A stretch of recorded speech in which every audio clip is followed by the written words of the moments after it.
Citoyenneté et démocratie à Athènes, 5e, 4e siècle avant notre ère. Et tout d'abord, voyons grand 1, la citoyenneté à Athènes au 5e, 4e siècle avant notre ère, une citoyenneté fermée. Petit 1, le cadre spatial de la citoyenneté athénienne. La carte du bassin méditerranéen que vous voyez maintenant montre la position de la Grèce, bien entendu, et surtout de la cité d'Athènes, dans le contexte du bassin méditerranéen. C'est un contexte très important pour Athènes, on aura à y revenir dans la suite de cette leçon.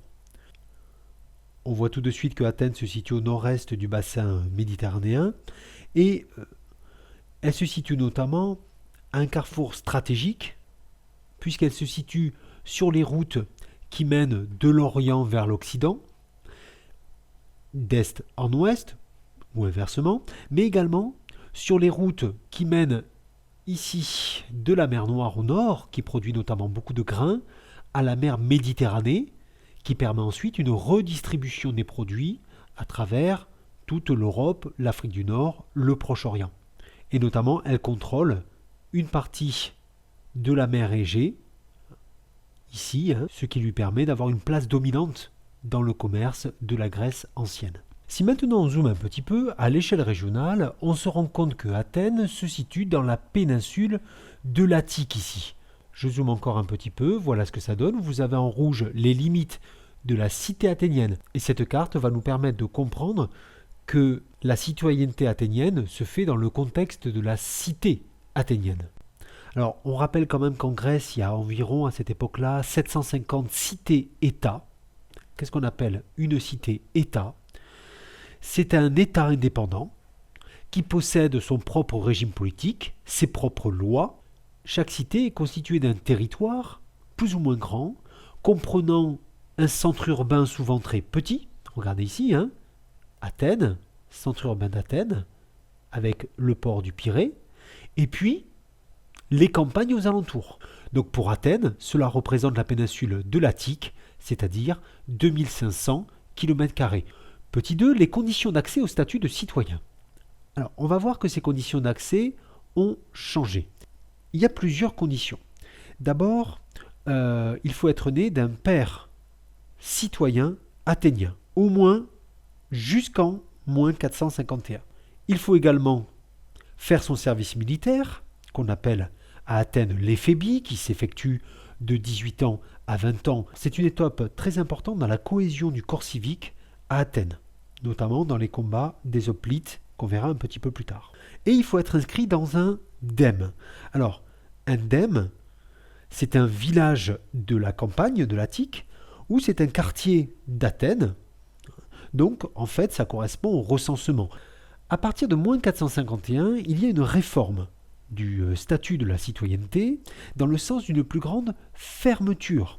En effet, le stratège de l'époque, Périclès, avec l'accord de l'Ecclésia, va ajouter une autre condition pour devenir citoyen.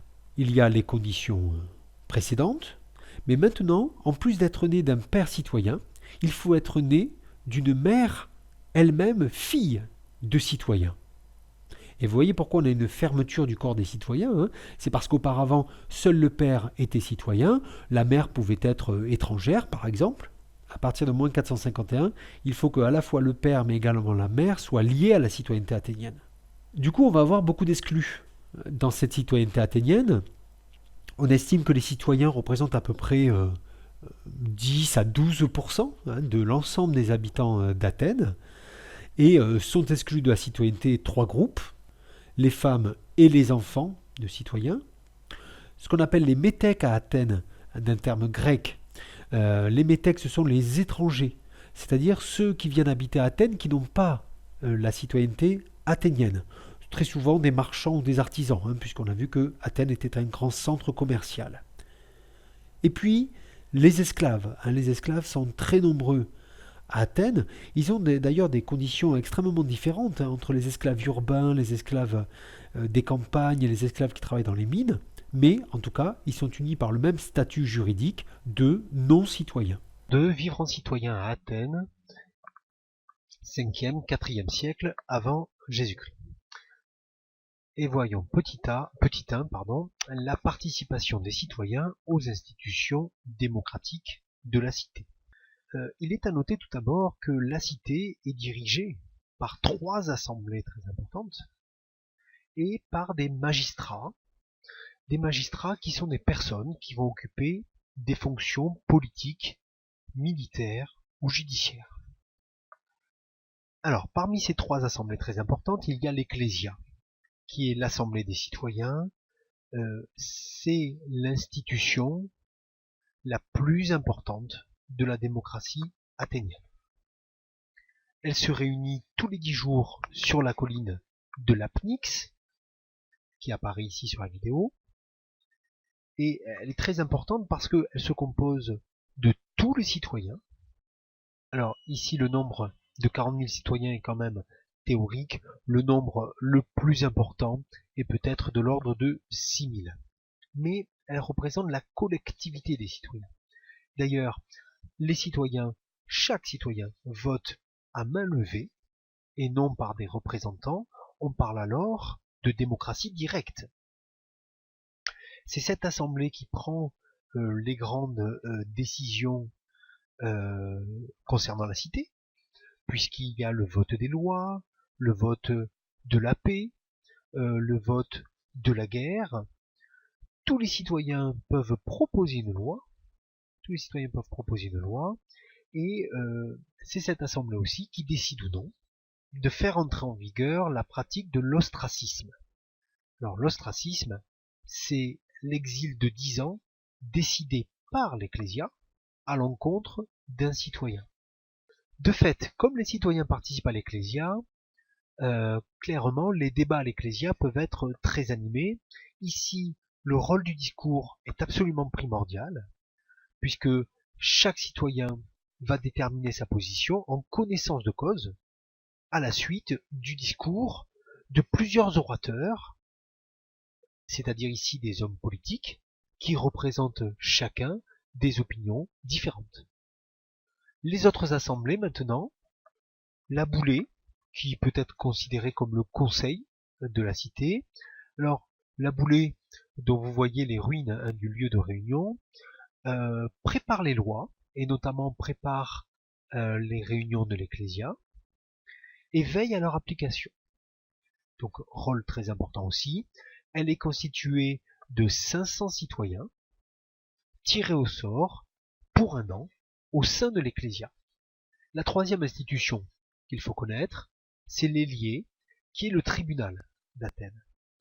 Alors, il est composé d'environ 6000 citoyens, de plus de 30 ans, tirés au sort eux aussi pour une année, et eux aussi au sein de l'Ecclésia.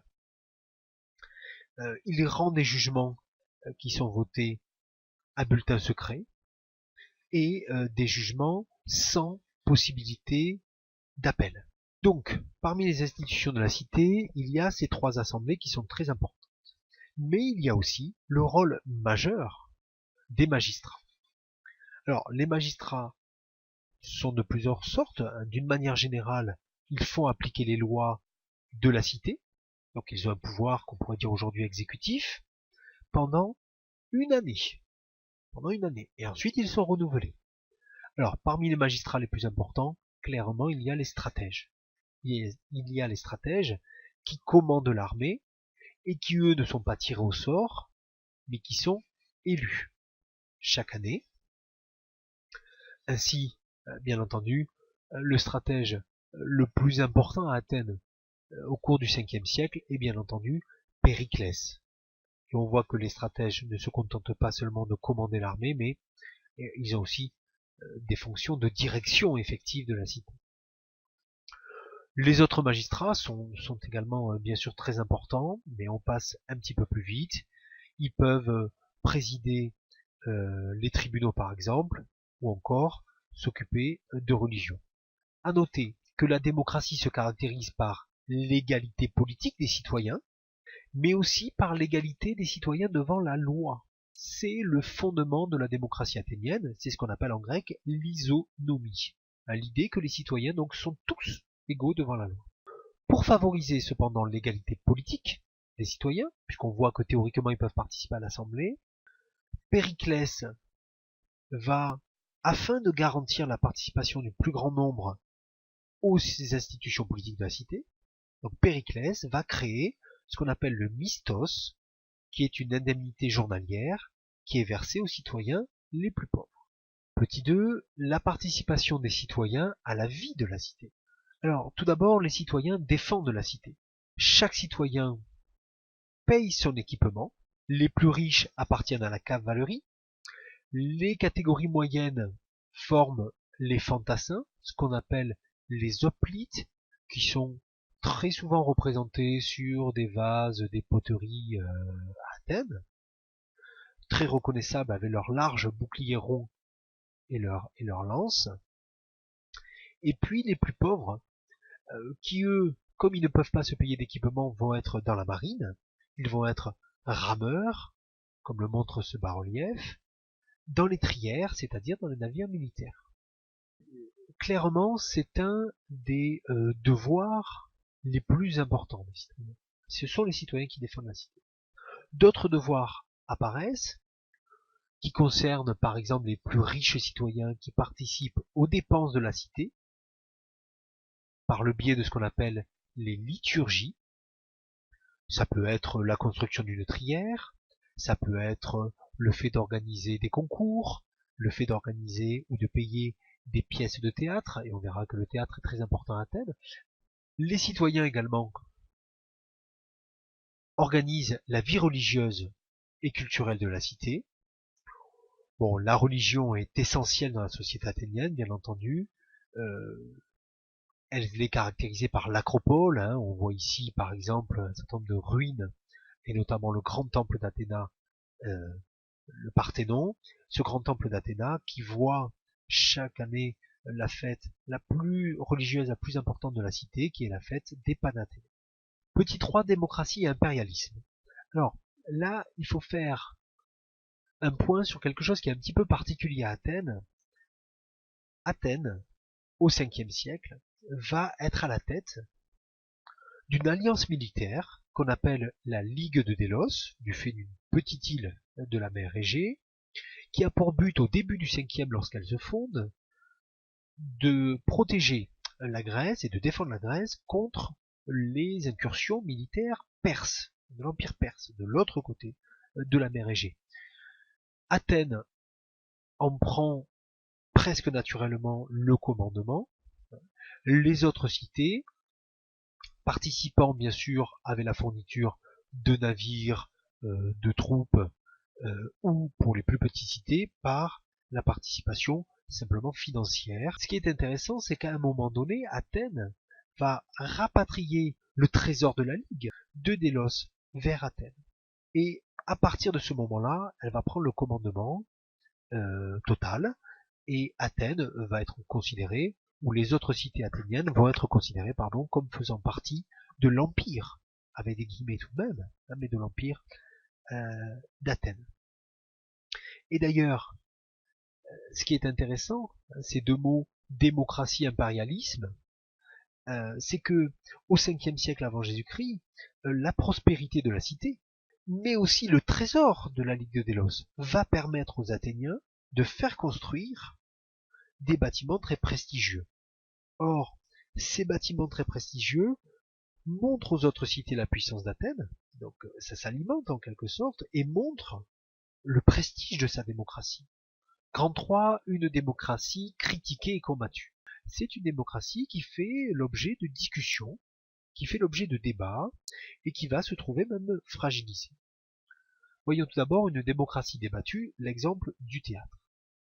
Alors, là, c'est un exemple intéressant.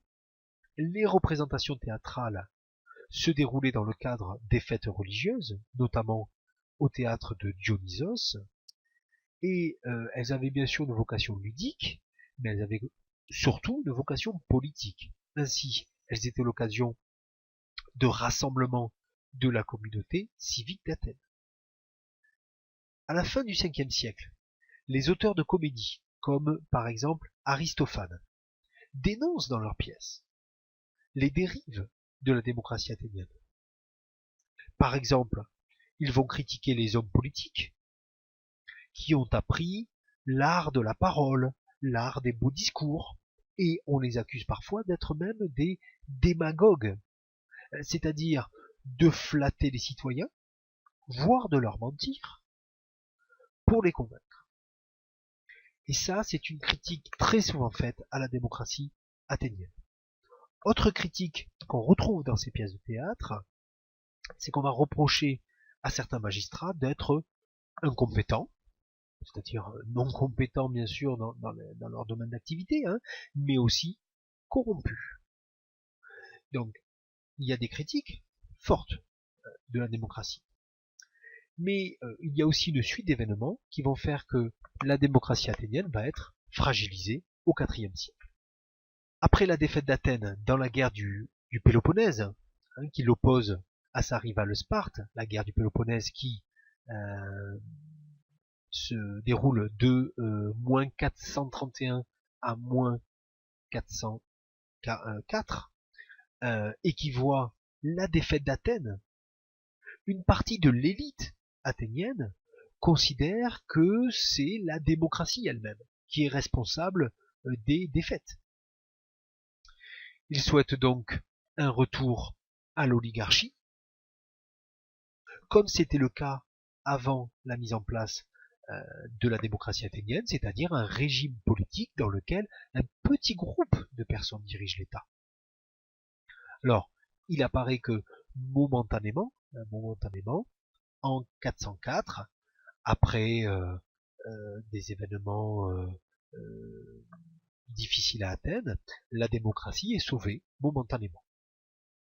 Un siècle plus tard, Athènes est engagée dans une guerre contre Philippe de Macédoine. La Macédoine qui est un État au nord de la Grèce. Or, cette guerre va être perdue par Athènes, et à ce moment-là, la démocratie athénienne est remplacée par une oligarchie en moins 322. C'est donc la fin de ces 2 siècles de démocratie athénienne.